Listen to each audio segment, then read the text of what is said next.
8C പഠിക്കുമ്പോൾ Angamaly saint Joseph ഹൈസ്കൂളിലാണ്. അവിടെ ഞങ്ങളുടെ ക്ലാസ് ടീച്ചറായിരുന്ന മത്തായി സാർ, അദ്ദേഹത്തിൻ്റെ വീട് കർമ്മൂരിയിലാണ്. അന്നൊക്കെ എല്ലാ സാറന്മാർക്കും ഇരട്ടപ്പേരുണ്ട്, ഇന്നുണ്ട് കേട്ടോ. അപ്പൊ ഈ മത്തായി സാറിന് ഞങ്ങളുടെ ഇരട്ടപ്പേര് വണ്ടൻ മത്തായി എന്നാണ്. ഈ മത്തായി സാറിനെ കാണുമ്പോൾ തന്നെ ഞങ്ങൾക്കൊക്കെ പേടിയാണ്. അദ്ദേഹം അത്ര കർക്കശക്കാരൻ, എന്നാൽ പഠിപ്പിക്കാൻ ഏറ്റവും ഒരു ദിവസം എന്തോ കാര്യത്തിൽ ചോദ്യം ചോദിച്ചത് കിട്ടിയിട്ടാണ് ഈ മത്തായി സാറ്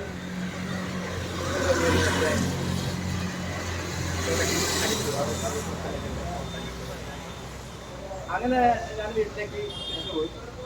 സ്കൂൾ വിട്ട് വീട്ടിലേക്ക് പോയി. വീട്ടിൽ ചെന്ന് കുറച്ച് കഴിഞ്ഞപ്പോൾ അച്ഛൻ പണി കഴിഞ്ഞൊക്കെ വന്നു എന്നെ വിളിച്ചു. തോന്നി പിന്നെ നമുക്ക് എന്ത് വിശേഷം എല്ലാവരും അങ്ങനെയല്ലല്ലോ ഞാൻ കേട്ടത്. പിന്നെ സാറ് തല്ലി തുടയൊക്കെ പൊട്ടിന്ന് പറഞ്ഞല്ലോ, എവിടെ കാണട്ടെ? പിന്നെ നമുക്ക് വിളിച്ചു വയ്ക്കാൻ പറ്റില്ല. ഞാൻ കാണിച്ചു.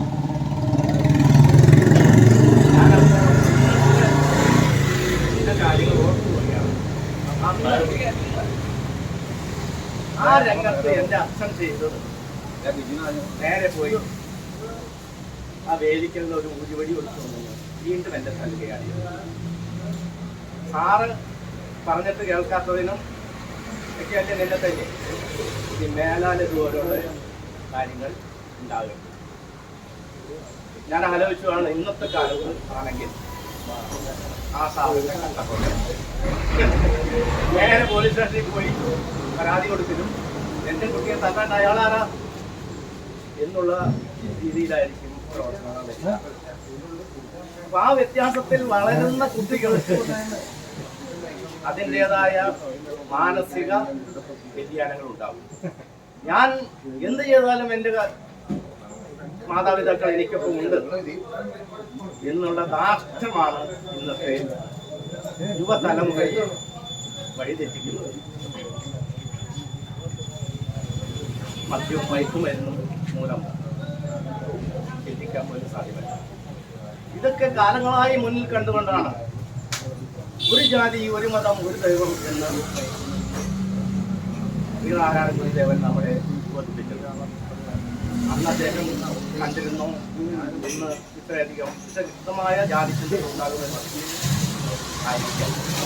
ജ്ഞാനവശുള്ളവരായിരുന്നു.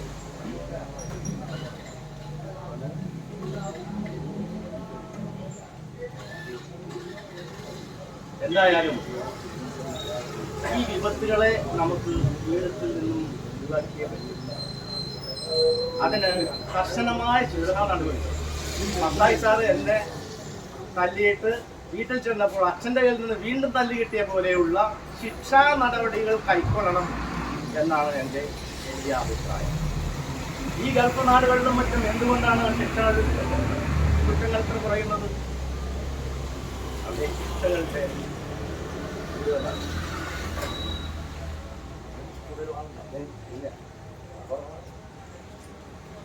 അതുകൊണ്ട് തന്നെയാണ് അവിടെ ശിക്ഷകൾ കുറയുന്നത്. ഇപ്പൊ തന്നെ നമുക്കറിയാം, ഒരു നിമിഷപ്രയ മരണം കാത്തുകിടക്കുന്ന, തൂക്കുകയർ കാത്തുകിടക്കുന്ന ഒരു പെൺകുട്ടിയാണ് നമ്മൾ മാധ്യമങ്ങളിലൂടെയും ഒക്കെ കേൾക്കുകയും വായിക്കുകയും ചെയ്യുന്ന.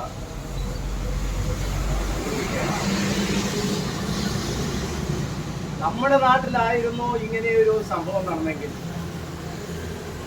പിറ്റേ ദിവസം തന്നെ ജാമ്യം കിട്ടുകയും സാധാരണ ജീവിതം.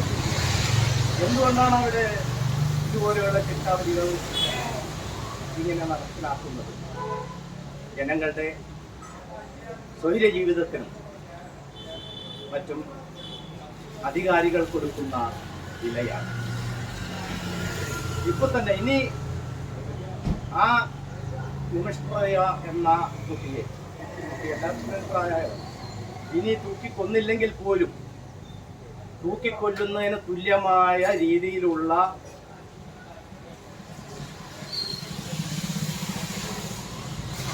ഒരു ശിക്ഷ വിധി നടപ്പാവും എന്ന് മറ്റുള്ളവർക്ക് മനസ്സിലായി കഴിഞ്ഞു.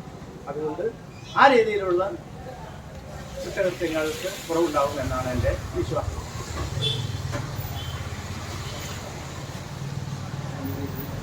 ഈ ജാതി കോമരങ്ങൾ ചൂണ്ടിക്കിടക്കുന്ന ഈ കാലഘട്ടം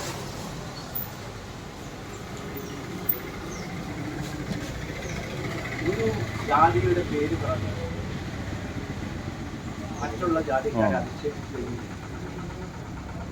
അക്രമങ്ങൾ കാട്ടുകയും ചെയ്യുന്ന ഈ കാലഘട്ടം എന്തൊരു അനീതിയാണ് നടക്കുന്നത്. ഒരു മുസ്ലിമിൻ്റെയും ക്രിസ്ത്യാനിയുടെയും ഹിന്ദുവിൻ്റെയും ശരീരത്തിൽ കൂടി ഒഴുകുന്ന രക്തം അവനെ എങ്ങനെ ഒരു കത്തി കൊണ്ട് അത്രേ ഉള്ളൂ.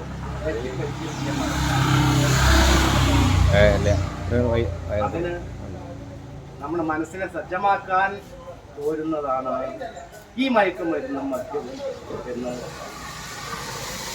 എടുത്തു പറയേണ്ട.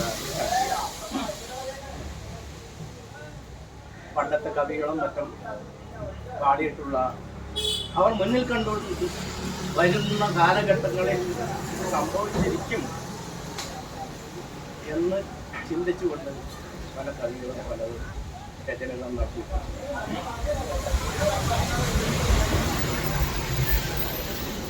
ഇത് പറയുമ്പോൾ എനിക്ക് ഓർമ്മ വരുന്നത് ഒരു 50 കൊല്ലം മുമ്പ്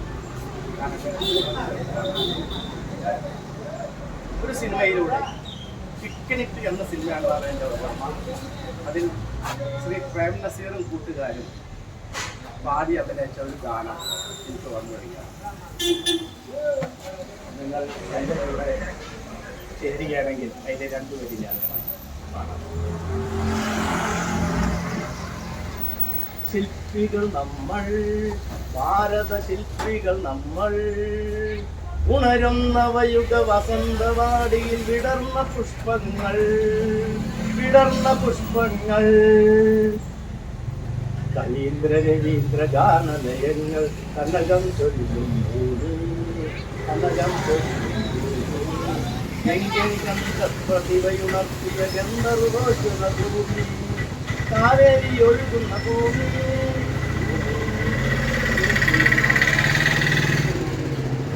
ഇവിടെ ഉയർത്തുക നമ്മളിടുക്കികൾ വക്രാരങ്കലുകൾ, ഐക്യം നമ്മുടെ ശക്തി, ധർമ്മം നമ്മുടെ ലക്ഷ്യം, മാനവത്വം എന്നൊരേ മതം, സാഹോദര്യം എന്നൊരു ജാതി, മാനവത്വം എന്നൊരേ മതം, മനുഷ്യനെ തമ്മിൽ തിരിച്ചറിയുന്ന,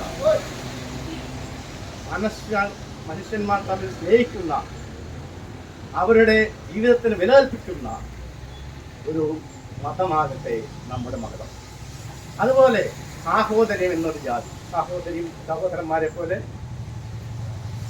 പരസ്പരം സ്നേഹിച്ചും കലഹിച്ചും ജീവിക്കുകയും സ്നേഹിക്കുകയും ചെയ്യുന്ന ഒരു ജാതിയിലൂടെ ആകട്ടെ നമ്മൾ ഈ ജീവിതത്തിലാണ്. സഹോദരന്മാരെ പറയുമ്പോൾ എല്ലാവർക്കും പരസ്പരം സ്നേഹിക്കാൻ പറ്റില്ല. ഇന്നത്തെ ഈ ഭൂമിയിൽ ഒരാൾക്കൊഴികെ ബാക്കി എല്ലാവർക്കും സഹോദരന്മാരെ സ്നേഹിക്കാനും വിശ്വസിക്കാനും സാധിക്കും. ആ ഒരാൾ ആരാണെന്ന് നിങ്ങൾക്കറിയാമോ? ഭാര്യ അല്ലെങ്കിൽ ഭർത്താവ്. ഒരു ഭാര്യയ്ക്കും ഭർത്താവിന് സഹോദരനായിട്ടാണ്, ഒരു ഭർത്താവിന് ഭാര്യയെ സഹോദരിയായിട്ടാണ്. അപ്പം അവർ ഭാര്യാഭർത്തൃ ബന്ധത്തിൻ്റെ ഊഷ്മളതയിൽ സ്നേഹിച്ച് ജീവിക്കട്ടെ. മറ്റുള്ളവർക്ക് സഹോദരി സഹോദരന്മാരായും മാതാപിതാക്കളായും മക്കളായും പരസ്പരം സ്നേഹിച്ച് ജീവിക്കാം. ഒക്കെ കൊടുക്കും. സൈക്കിളിലൊക്കെ പോകണ്ട എല്ലാവരും തടഞ്ഞെത്തി കൊടുത്തു.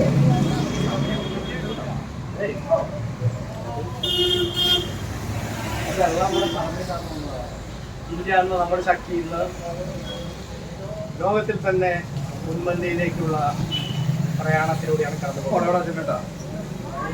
നമ്മുടെ വളർച്ചയിൽ അസൂയാലുവായ അമേരിക്കൻ പ്രസിഡന്റ് ശ്രീ ട്രംപ് തീരുവ ഉപരോധം എന്ന ഉമ്മാക്കി കാട്ടി നമ്മളെ ഭയപ്പെടുത്തിക്കൊണ്ടിരിക്കുകയാണ്. ഒരു വാതിൽ അടഞ്ഞാൽ 10 വാതിൽ തുറക്കും എന്നുള്ള ആപ്തവാക്യത്തിലൂടെ അടുത്ത് പ്രതിജ്ഞ മുന്നോട്ട് പോകുന്ന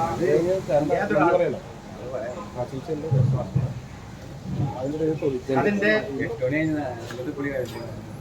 വിശേഷങ്ങൾ അറിയുമ്പോൾ നമ്മളുടെ വാദം ക്ലിയർ ആണ്.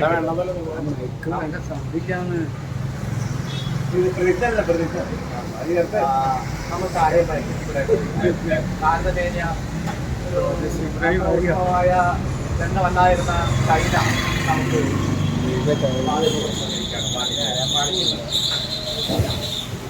ചൈന അങ്ങോട്ട് നല്ല കൊടുത്തില്ലേ ഇതിനെല്ലാം അതിജീവിച്ചുകൊണ്ട് നമുക്ക് ജാതിമത ചിന്തകൾ നല്ല രീതിയിലുള്ള ചിന്തകളിലൂടെയും മദ്യത്തിനും മയക്കുമരുന്നിനെതിരെ സന്ധിയില്ലാ സമരം ചെയ്തുകൊണ്ടും ഭീകരവാദങ്ങളെ ചെറുത്തു തോൽപ്പിക്കാവുന്ന രീതിയിലുള്ള പ്രവർത്തനങ്ങളുമായി മുന്നോട്ട് നീങ്ങാം.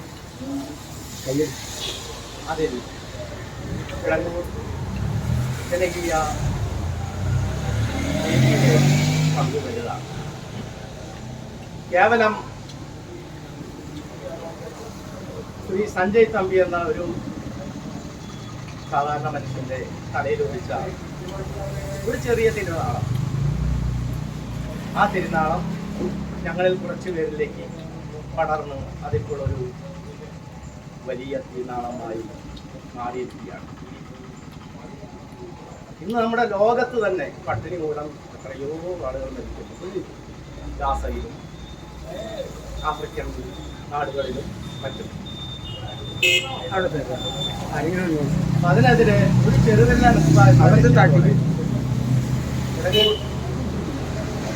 ജനകീയ വേദി ഗ്രാമം എന്ന ഒരു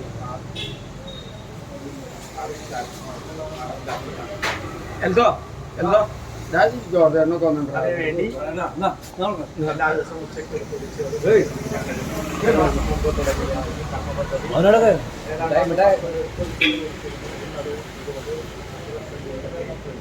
ഇനിയും അത് കൂടുതൽ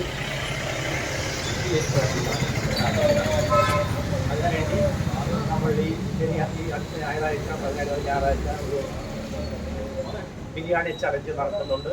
അതിൽ നല്ലവരായ നാട്ടുകാരും സുഹൃത്തുക്കളും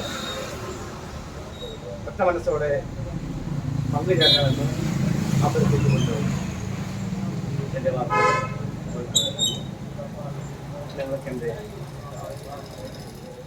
നന്ദി, നമസ്കാരം. ഒരിക്കൽ കൂടി സ്വാതന്ത്ര്യദിന ആശംസകൾ നേർന്നുകൊണ്ട് ഞാൻ നിർത്തുന്നു. നന്ദി, നമസ്കാരം. ജയ് ഹിന്ദ്.